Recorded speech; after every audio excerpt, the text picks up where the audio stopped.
අවස්ථාවක් කෙසේද වාසනාව රැඳී තිබෙනවා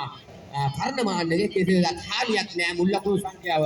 එම ලකුණු සමග මුල් ලකුණු සංඛ්‍යාව ලකුණු 62 දක්වා එල් නැගෙනවා ලකුණු 62යි මේකට ඔව් ඩේවිඩ්ගේ පන්දුර 3 නිමාවටපත් වෙනවා දැඩි ප්‍රහාරයකට ඩේවිඩ් ලක් වූ පන්දුරයක් හැටියට සඳහන් කිරීමට පුළුවන් මේ පන්දුරේ කෙසේදත්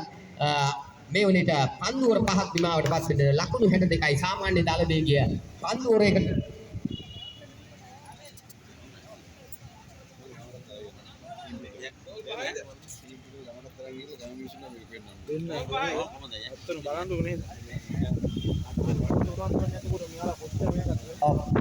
පන්දුර 6 හරි බව සඳහන් කරනවා. එයදුව පන්දුරේ නිමාවටපත් වෙනවා. පන්දුර 5ක් නිමාවටපත් වෙන විට මේ විලට ලකුණු 62ක් ලබාගෙන තිබෙනවා ලංකා රෝදපුරු සංගමයේ නදස්කින්ස් රෝදපුරු කණ්ඩායමට එරෙහිව තමයි ඔවුන් අද දිනේ ප්‍රථම තරගය තමයි රන් කුසලාන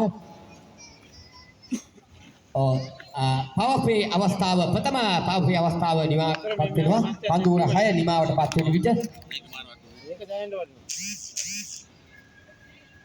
පන්දුර 5ක් නිමා වන විට පාරක් කෙලනවා වේග පාරක් කෙල ගන්නවා පන්දුව කිඩිගෙන් දෙදෙනෙක් දිවෙනවා නමුත් සංඛ්‍යාව ලැබෙන්නේ නැහැ පන්දුව 4 සීමාව පසු කරනවා සමග මුල් ලකුණු සංඛ්‍යාව ලකුණු 66 දක්වා හෙල් නැගෙනවා ලකුණු 66යි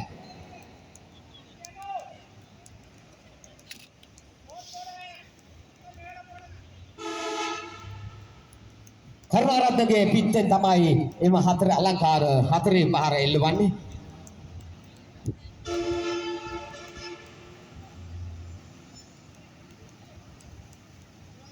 පන්දියවන කීරිකා වෙස්ලි 6 වන පන්දුරේ ක්‍රියාත්මක වන්නේ 6 වන පන්දුරේ ක්‍රියාත්මක කරන්නේ වෙස්ලි ප්‍රථම පන්දුර දැවැන්ත 4 පහරක් එතහාමත් මැනවින් කල්යල් මැන 4 පහරක් එල්ල කරනවා පන්දුර රකින්න දෙන්න අතරේ අලකාරස්කාකට පාර දක්ෂ පන්දු රැකීමක් කිසිදු ලකුණක් ලබා ගැනීමට හැකියාවක් නැහැ කෙලින්ම